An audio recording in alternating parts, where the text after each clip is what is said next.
Tonight on Counterpoint, I'm dealing with the hottest item in the world right now and talking to somebody described as a brilliant but blunt military mind.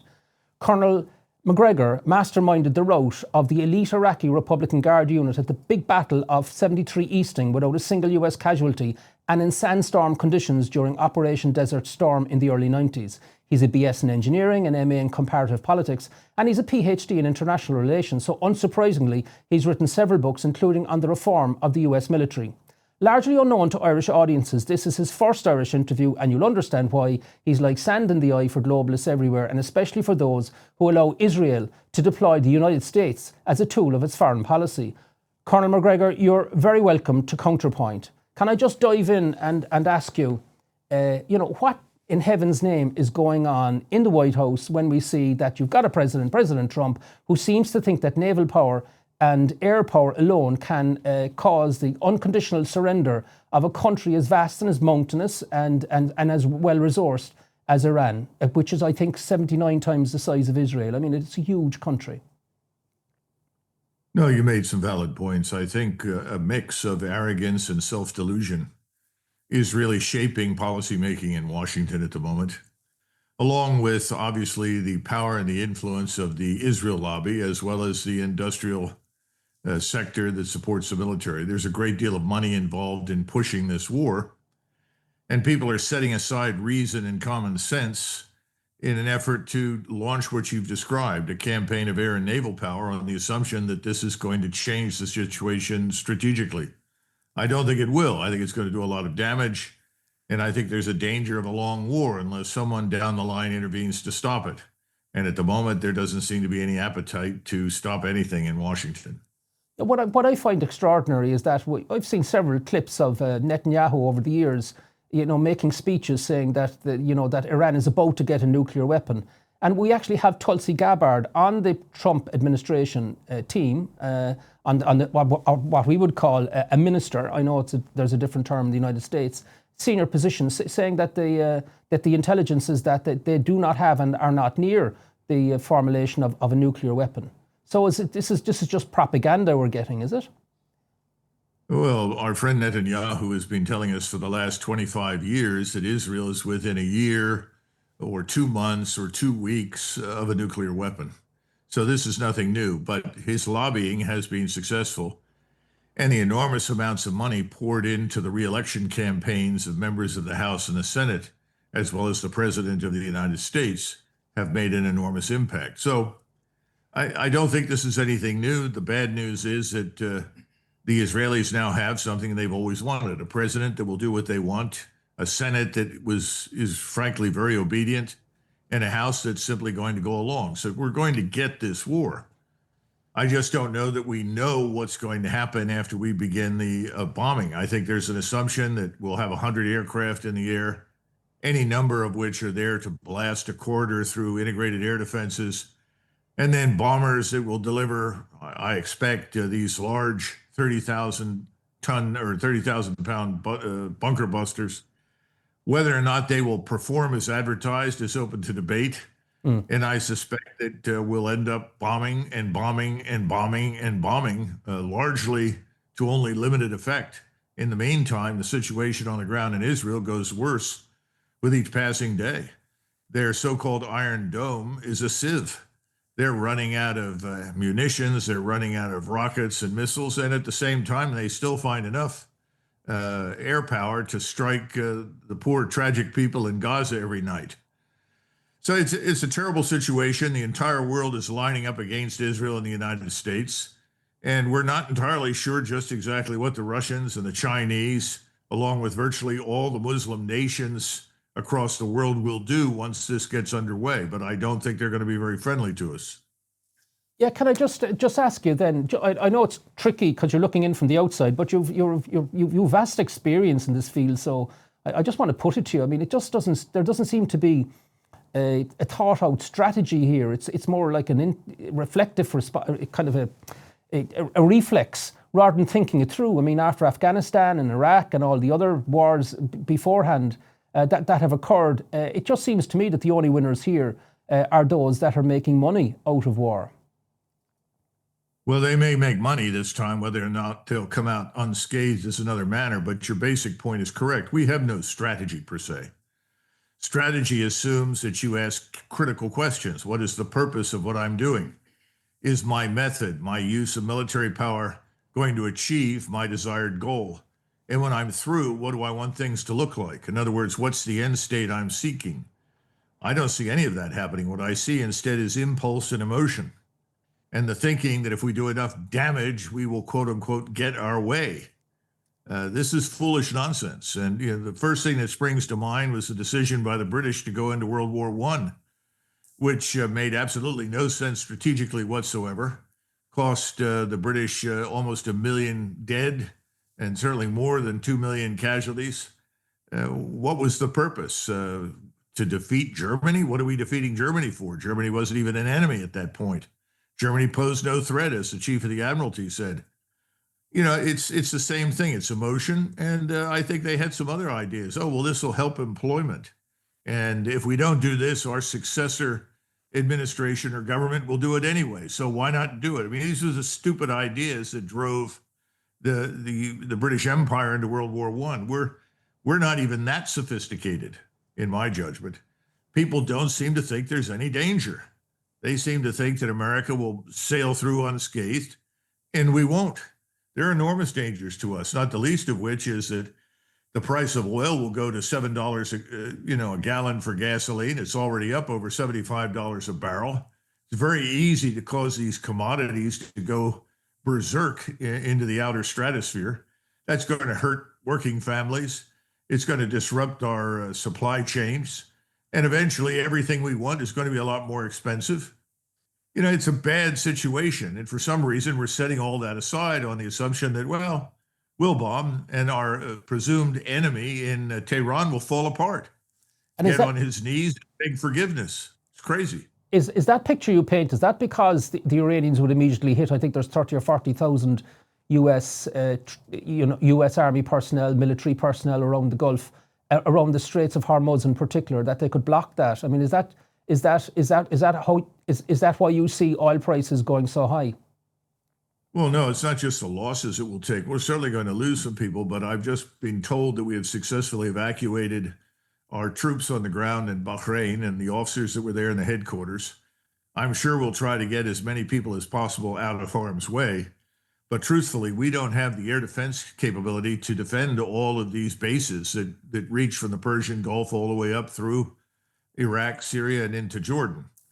Then, of course, we have who knows how many, 40, 50, 60 vessels at sea, not including the submarines that are out there. And those surface vessels are not invulnerable or invincible by any means. They'll be targets.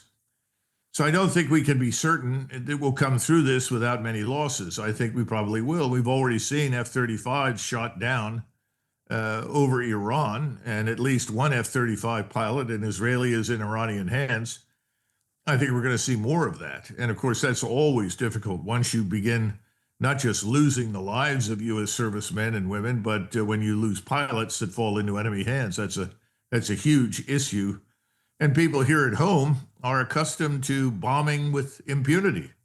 In other words, for the average American, war is something that happens on someone else's soil. And so most people don't pay much attention. This time, it's going to have an economic and a financial impact. And then we have, an estimated 30 million, 31 million people illegally in the United States, most of whom came into this country over the last 4 years. And we know that large numbers of them, how many that is, if there are 100,000 out of 30 million, that's too many, are very dangerous criminals and in many cases terrorists. So we might see terrorist action inside our country as well. And we just don't have the forces here to protect this entire country with 330 million people. So it's a bad situation. We're taking unnecessary risks and we're involving ourselves in something that we don't need to use military power to solve. Just before we get to that, Colonel, the potential solution, can I just ask you about Israel and its position? I mean, if Israel's own military assets start to degrade, in other words, the use of missiles and so on, and it gets into it feels into an existential or desperate corner, it is a nuclear power. Surely that makes the situation quite dangerous, even though it's only on one side. It's still extremely dangerous for the region, isn't it? Oh, absolutely. And there is the danger that the Israelis will say to us, if you don't eliminate our opponent, then we'll use nuclear weapons. In other words, we could be held hostage to Israeli use of the weapon. There's a problem, though, for the Israelis right now. Let's say a third or more of Tel Aviv is being destroyed. How much of Haifa has been destroyed is anybody's guess. Large numbers of Israelis have been killed or wounded. Their lives have been disrupted. Their economy is in ruins. And their air defense capability, air and missile defense, is almost non-existent. We can't resupply them with everything they need. In the midst of this situation, we're supposed to go in and, quote unquote, solve the Israeli problem by beating the Iranians into submission, either by destroying their nuclear facilities, of which there are at least 3, 2 of which are far below the surface, and cause regime change. In other words, to successfully kill, murder, or destroy people at the top of the organization. Those things aren't going to work very well. There's no certainty of anything. And then finally, as we were discussing earlier, what are the Russians and the Chinese and others going to do? I mean, are they just going to sit there and watch Iran pulverized out of existence? I don't think so, because I think in people's minds today, whether you're China or Iran, Russia, you say, well, if I don't go to the aid of Iran, am I not actually the next on the list? Mm. In other words, what's the incentive to stay out? So this is a very dangerous situation. And you talked about Tulsi Gabbard, who is the director of national intelligence, and she provided the truth to the best of her knowledge, which is that the Iranians are not building a weapon, and they don't have a weapon. But that's really irrelevant at this point. Yeah. I think the real goal is to destroy Iran as a large nation state, to weaken it, and then to replace its government. I don't think you can do it with air and naval power alone, not even close. But that's where we're headed. So, Colonel, we've been talking about the Russians, and what is? I mean, there's a great bit of confusion about this because we're constantly being sold the idea that the Russians are going to invade Western Europe and all the rest of it. But my sense is that's not the Russian objective at all. I mean, in your professional assessment, what are the Russians attempting to do, and where will they stop? Well, I think it's important to understand a couple of things. I'll address what the Russians are about, but then we have to understand what the Russians have confronted in Ukraine. The Russians, quite frankly, when they first entered Ukraine, did so because their citizens in Ukraine, in other words, Russians, were being treated very badly as second-class citizens. And in fact, in many cases, they were simply being killed, murdered. And Putin had tried through the Minsk Accords to come to an arrangement that would allow Ukraine to stay together as this multinational, multicultural state, in return for which the Ukrainians would respect the Russian people's desire to speak their language, to live in their communities without being forced to, quote unquote, Ukrainianize. Well, he discovered that was hopeless. And he also saw very clearly that we in the West, particularly the United States and its principal allies, Germany, France, and Great Britain, were trying to transform Ukraine into a kind of military battering ram that could be used against Russia for the purpose of not just recovering Crimea, which was historically never Ukrainian, but also destroying the Russian state. People decided that it was in the interest of the United States and Europe that the Russian state be destroyed and that its country be carved up into pieces. And one of the things that was particularly obnoxious to the globalists that currently rule in the West was the existence of a Russian Orthodox Christian country. The idea that Russian ethnicity, language, culture, and religion were things that should be preserved was anathema to the people that are globalists. I mean, you're facing something similar to this in Ireland. We are facing something similar to this in the United States. So ultimately, Putin throws up his hands and recognizes that he can't allow this to go on. The Minsk Accords were a fraud, as we later found out from Chancellor Merkel, who admitted that the Minsk Accords were simply offered to buy time for the Ukrainians to build up their military capability. So he moved into eastern Ukraine. He didn't go very far, and he did not go in with guns blazing because he thought he was sending a signal to the West that the West would take advantage of and find a way to negotiate out of the problem. Well, he discovered two things. First of all, that the Ukrainian military was far more potent than he anticipated, and that the West had absolutely no interest whatsoever into coming to any sort of arrangement that respected Russia's legitimate security interests. So then he found out that he didn't have an army that was strong enough and capable enough to do the job. So eventually he pushes back the Ukrainians and then goes over to what we call a strategic defense. And the strategic defenses always worked very, very well, Eddie. And in World War I, for instance, the advancing German forces never moved beyond Lithuania, Latvia, Estonia, and Poland into Russia. That was it. That was their limit of advance, and they established strategic defense. The Russian army was utterly destroyed attacking the German strategic defense in World War I and ultimately lost the war. This time, the Russians turned the tables. They established the strategic defense. And then on the bad advice given by the US, UK senior military leaders to the Ukrainians began launching pointless attack after pointless attack into the teeth of these defenses. And does that account, Colonel, does that account for the numbers you gave earlier in our discussion on the deaths? The Ukrainians lost at least 1.5 million dead on the battlefield. That's very important to understand. That's not a made-up number. That's quite real.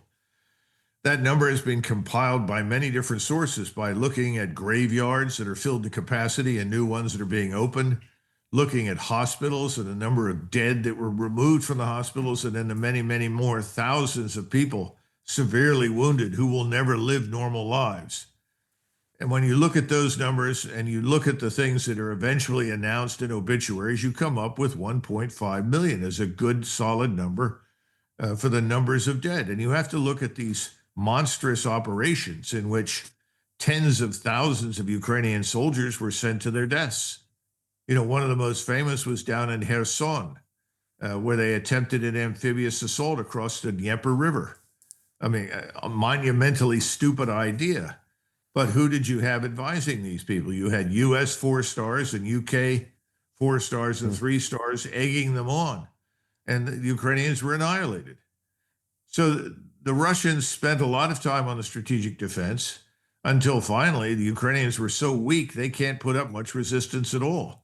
So you still have occasionally a little pocket of resistance, and the Russians have been very interested in avoiding unnecessary casualties. We estimate that they've lost between 110 and 120,000 dead, and that they probably have as many wounded, although the difference is that the Russians have a very good system of evacuating wounded so that far, far more wounded recover from their wounds and return to duty. At the same time, they've become very methodical and deliberate in how they approach their enemy on the battlefield. And they're willing to do it slowly, taking as much time as necessary in order to avoid losses. In fact, I've said it many times, I think in the history of Russia, no Russian leader has expressed and demonstrated more concern for the lives of his soldiers than Putin has. So the Russians have come out of this thing to this point infinitely stronger from this very small army, which was designed for nothing more than border defense or regional defense. They now have probably the most professional and capable ground force in the world. And they're quite capable of launching major offensives, but they're not interested in doing that. They would like to come to an end. They want to put this to bed. The problem is that we won't allow it. We keep shoveling cash and now increasing these medium and long-range strike weapons that only require a very few number of people, many of whom are Westerners in any case, contract people that used to be in the British, American, or German militaries or French militaries. And these are more annoyance weapons than anything else. They're not going to change the fundamental outcome on the ground. But I think they're getting very close to realizing that they're going to have to march to the river. They're probably going to have to cross it and take Odessa, because Odessa will then eliminate an outlet to the sea. And that outlet is still very, very vital to the arrival and introduction of weapons and military equipment into Ukraine. And at the same time, I think they're probably going to have to cross the Dnieper River and go straight into Kiev. They've got to destroy this regime. And that's not something they really want to do. Remember that Kiev is very unique in Russian history. They don't want to see it damaged in any way. But they're coming around to the understanding that there's no alternative to this, because we haven't allowed this to end. And remember that Donald Trump, who boasted he could end it in 24 hours and never understood the complexity of the issues at stake, nevertheless could have already brought this to an end by doing a couple of very important things. Number one, end all further aid, military aid to the Ukrainians. Now, people say, oh, my God, how could you do that? Well, you can do it. If you want to stop the dying, stop the aid. So the first thing you do, and that means no more cash. And we estimate about a third or more of all the cash that we've sent into Ukraine, and probably the same amount of military equipment, has ended up being sold on the black market. Remember, Ukraine is one of the most corrupt countries in the world. So you have battalion commanders in the Ukrainian army, along with brigade commanders and others and generals and colonels, stuffing cash into their pockets at the expense of the Ukrainian people. And they continue to pretend that they have 100% manning or 90% manning in many units, when in fact they're below 50%. They haven't reported all the dead because, frankly, the Ukrainian state doesn't want to have to pay the widows and orphans. And at the same time, that means that the pay for these dead Ukrainian soldiers continues to arrive, and that pay then goes into the pockets of the officers. I mean, the corruption is horrendous. The other thing that we needed to do was to get all of the Americans in or out of uniform out of Ukraine. And that's something that President Trump could have done as well. But President Trump has turned out to be the sort of person who is much more of a politician than anybody gave him credit for being. He likes to be a little bit pregnant. In other words, he really doesn't want to bring the child to term. He just wants to be a little bit pregnant, look pregnant, but ultimately not produce the baby. So he has been unwilling to take the kind of decisive action to end the war that's needed. And of course, this has helped the globalists in Western Europe stay in power. So I think at this point, two things are happening. The Russians are advancing. They will eventually do the things that I just outlined. So I think that the Ukrainians will end up losing everything east of the Dnieper River, along with Odessa. They're talking about sending 10,000 Russian troops to protect the Russians in Moldova. So that means there'll be a lifeline from Odessa to Moldova, where you have Transnistria, which is a Russian republic left over from the Soviet era.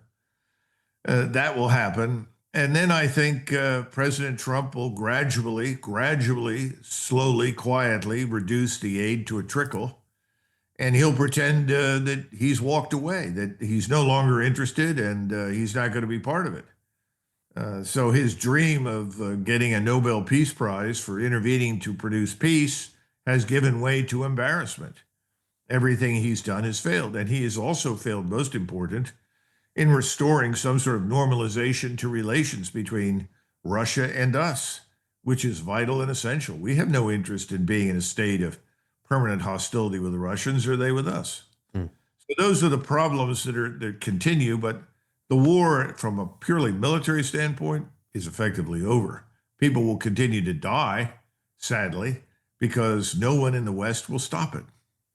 So, but if you then take the bogeyman that's been presented to us here in Ireland and in Western Europe of this hardened Russian military machine coming towards us, or coming towards Western Europe, I mean, absent American involvement, I mean, even with American involvement, in a conventional war, I mean, NATO seems to me to be all over the shop. Diverse views, clashing opinions, poor coordination. I mean, I'm just looking at it purely as a layperson saying, I don't see this at all. I mean, is NATO capable of, or currently capable of, any kind of defense of Western Europe if were that to happen? I don't believe it will happen, but that's the bogeyman that's presented. Militarily, I would say that it couldn't fight its way out of a wet paper bag. Okay. And remember, you're talking about multiple states with multiple military establishments. Some are very small. Almost all are undermanned and under-equipped, certainly not prepared in any way, shape, or form for the kind of warfare we've seen waged by the Russians. We forgot that war is ultimately still an industrial process. You have to produce weapons. You have to train people. They have to be disciplined and hurled into the buzzsaw.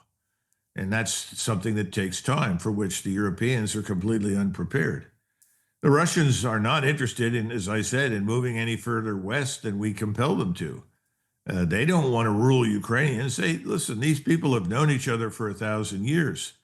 I told you earlier while we were off camera that I grew up with large numbers of Ukrainians who were all Western Ukrainians, people from the area that we call Galicia in most cases. These people are incurably anti-Russian. Putin doesn't want to rule them. They don't want anything to do with them.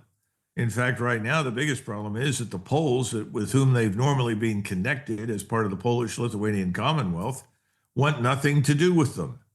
And I don't see them reorganizing into the old Austro-Hungarian Empire anytime soon, where many of them also lived and were quite happy. The problem is that we don't understand the depth of the hostility that exists in these places towards the Russians. The Russians do. They don't want to rule or govern any of these people, but they also don't want these countries, whether it's Finland, Lithuania, Latvia, Estonia, Poland, Slovakia, Western Ukraine, or Romania, any of these places used as a platform from which to project power against Russia. And the people that continue to try to do that are largely Americans with the support of the British, French, and Germans. It's catastrophic. It needs to stop. We need to get on with life in the 21st century. This is not 1920. It's not 1960. But when you listen to people, the globalists, it's hard to tell. They don't seem to think in those terms. And again, remember, the banks in London, the banks in New York City, the financial interests have been very frustrated because they thought that Putin could be removed from power. As completely fantastic as that sounds, people actually believed that that would happen. They believed that Russia was weak, that Russia could be bullied, and ultimately, when it fell apart, that they could move in and strip Russia of its natural resources and abuse its people as they saw fit. Now, that's failed, but this same mentality has now moved into the Middle East. And many of the same people that pushed hard for this war in Ukraine are now pushing very hard for Israel's bid for regional hegemony against Iran, with the same goal in Iran. This war is not just about Israel and nuclear weapons in Iran. That's a misleading, because the Iranians don't have nuclear weapons. They have not wanted them. No one in their right mind, Eddie, wants a nuclear weapon on their soil if they can avoid it.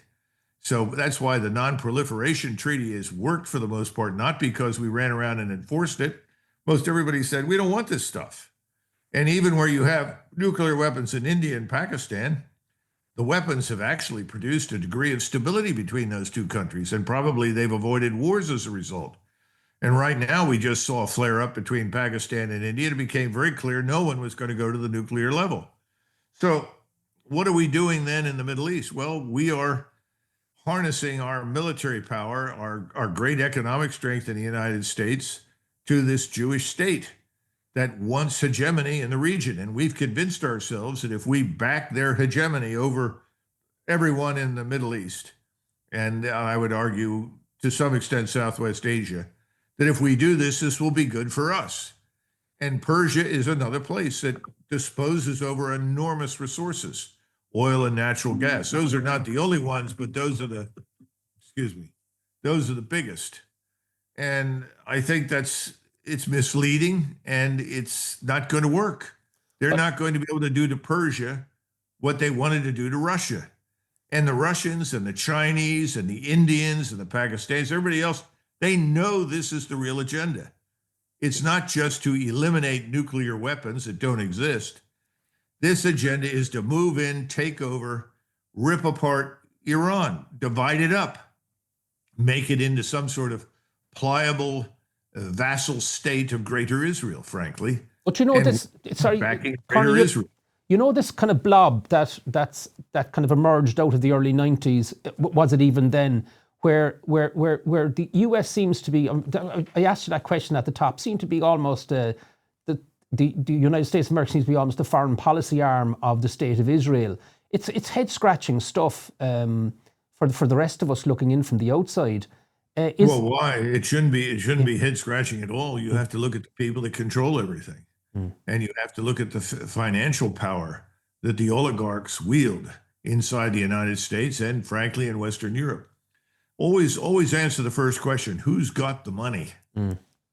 Because we have a government that everybody universally recognizes now is the best government that money can buy. In other words, if you sat down with President Trump and his advisors, and you asked the question, how many senators, President Trump, do you actually control in the Senate? In other words, if you put forth some proposal and said, I want you to vote for this, how many can you deliver? How many do you know with absolute certainty will vote for what you want? And then ask the question, how many of the senators in the Senate right now does Mr. Netanyahu command and control? Well, Mr. Netanyahu has a lot more power and influence in the Senate and in the House of Representatives than Mr. Trump does.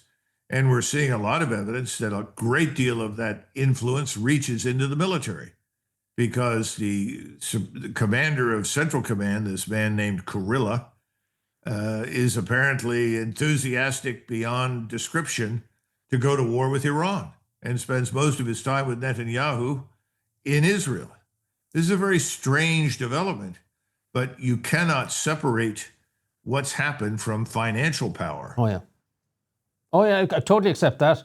And can I just then ask you, if we just focus on this arbitrary 2-week window that Trump has announced as a political device to buy some time, which wouldn't be his first time, given the 90 days after the bond market gored him a few weeks after his Rose Garden speech about the tariffs. What happens to Israel if at the end of that 2-week period, Trump balks and just decides, actually, we're not going to do anything? Well, I have some bad news to deliver. That decision's already been made. The 2-week pause is a lot of nonsense. If anything, I think it's another attempt to mislead the Iranians. But I suspect that at this point, they know when they're being lied to. They were lied to during the negotiations. Remember, we played along with them on this uranium enrichment business. And frankly, had we wanted it, we could have had something very similar to the JCOP, the Joint Comprehensive Agreement that was reached under the Obama administration with Iran. We didn't want that. And so at the last minute, we suddenly announced no enrichment whatsoever under any circumstances. Putin actually intervened and offered what he thought would be a solution where the enriched uranium could ultimately be stored for Iran by the Russians. That was never on the table. There was no interest in that. The interest was in establishing the regional hegemony of the Jewish state over all of its neighbors, number one, and bringing the oil and gas fields throughout the region under the control of the West. Go back and look at the City of London banks, go back and look at the banks in New York City. That's what it's about, especially now since we've lost the war against Russia. Russia is not going to give up anything that it currently holds. And where were all the resources? Well, with the exception of agricultural resources, which are still substantial, west of the Dnieper River, everything is in Russian hands, whether it's rare earths, things like lithium, uranium, and so forth, or coal, iron, you name it, all of it, and oil and gas, it's all in Russian hands.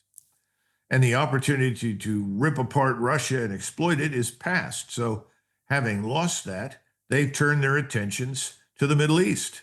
And they want now to do to Persia or Iran what they were unable to do to Russia.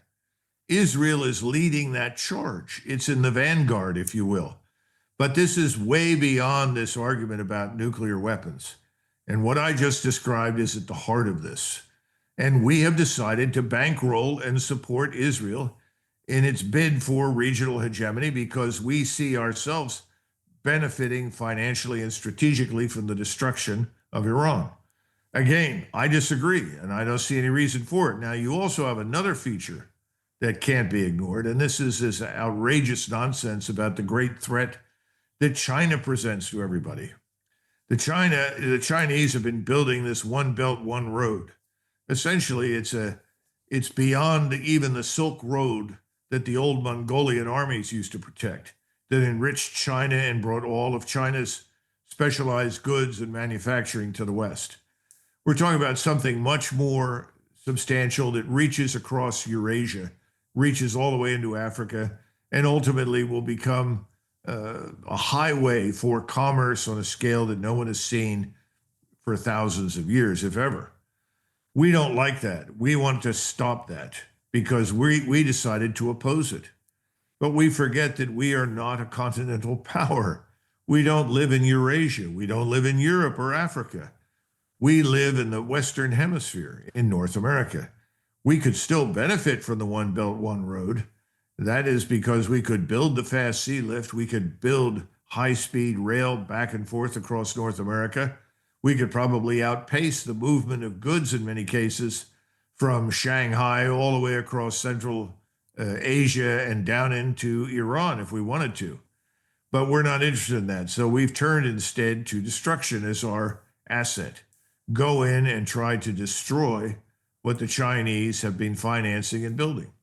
I don't think it's going to work either because most people are not afraid of China. China does not have armies massing on their borders. And somebody said, well, what about the Chinese debt trap?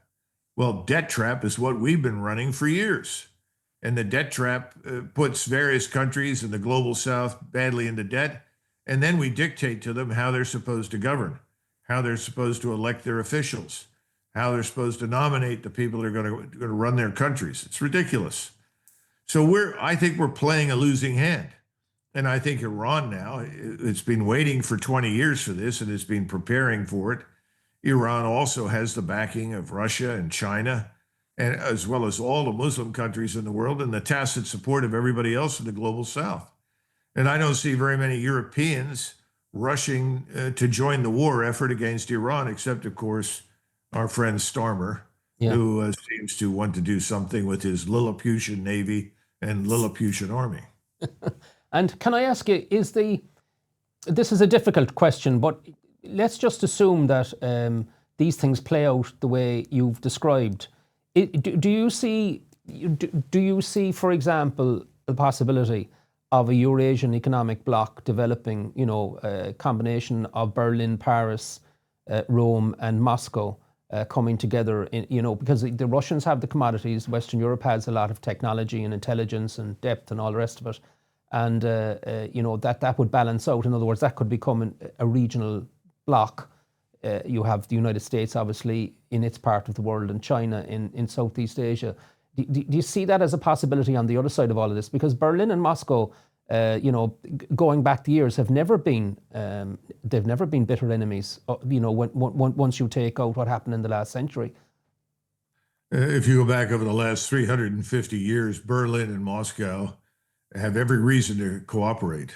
And the two world wars were anomalies. You've got to remember that in 1914, when the British and the Russians attacked the Germans, that was the first time that a German-speaking soldier had shot at a Russian or shot at someone that spoke English ever, never, and no one had fought with the Russians in Germany since 1763.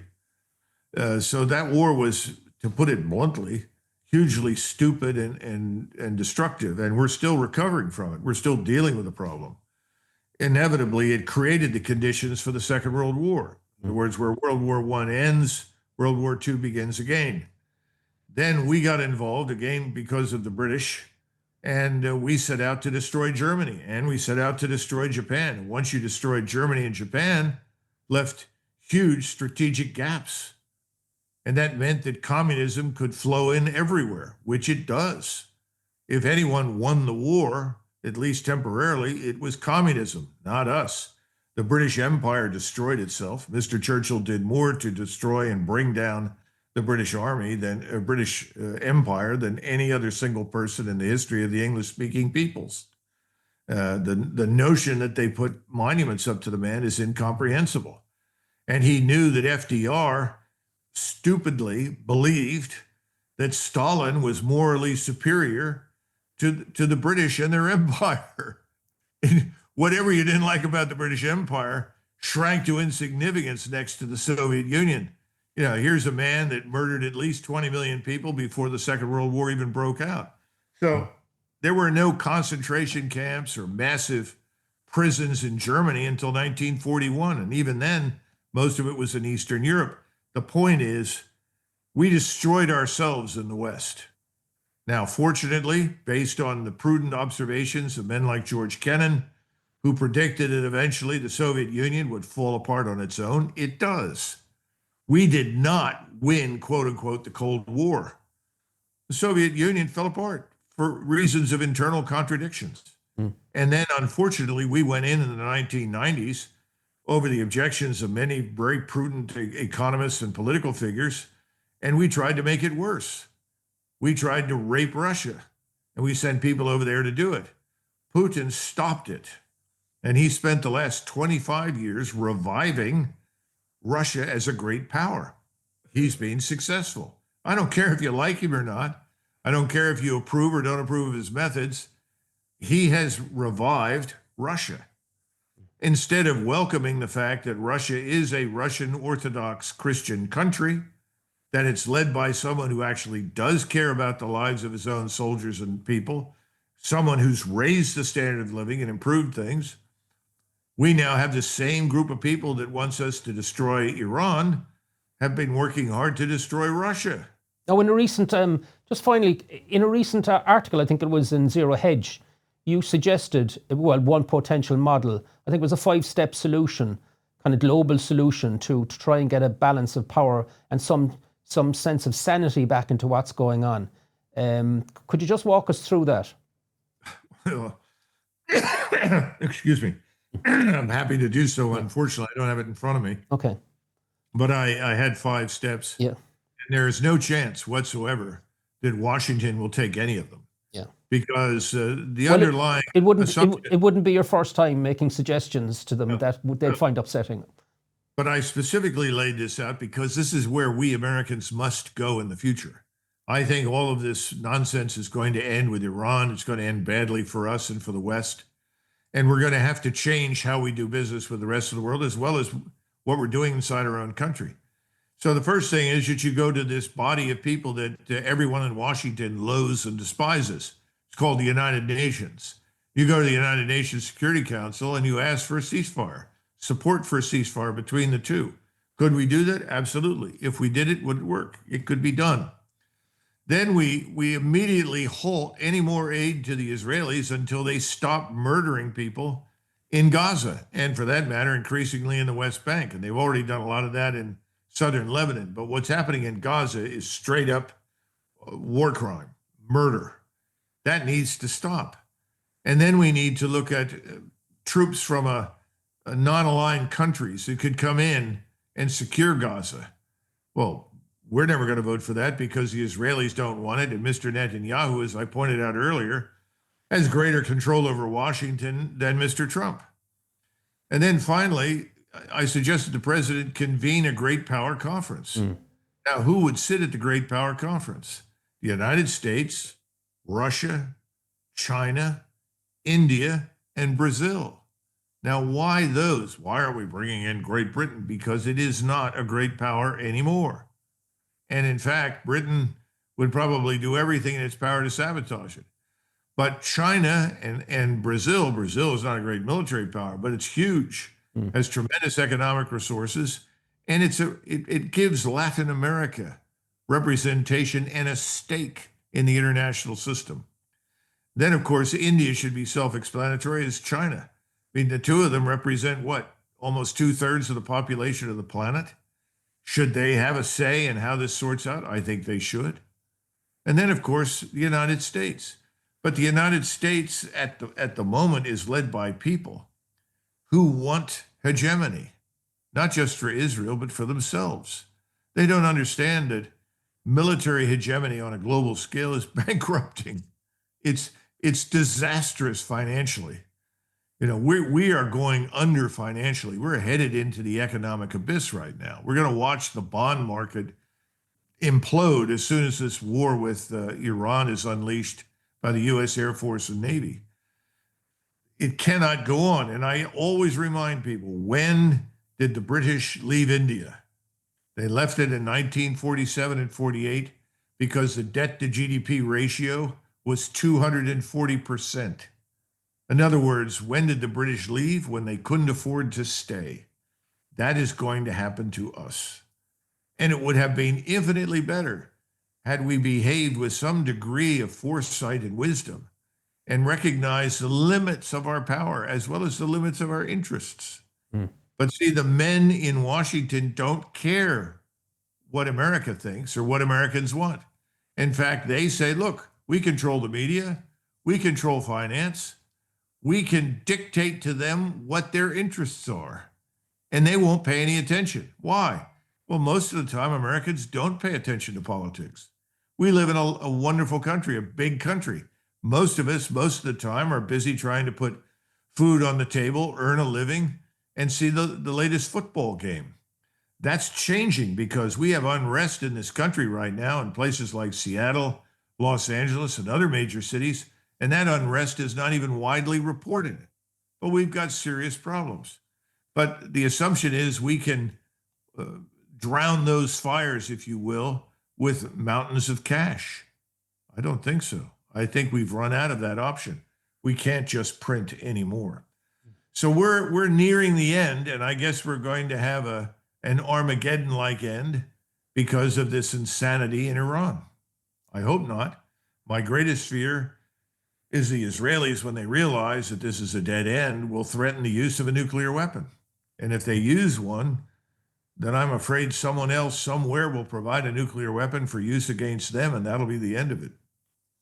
Well, look, we're nearing the end here as well, to use your phrase. I want to thank you for coming on your first interview in the Republic of Ireland.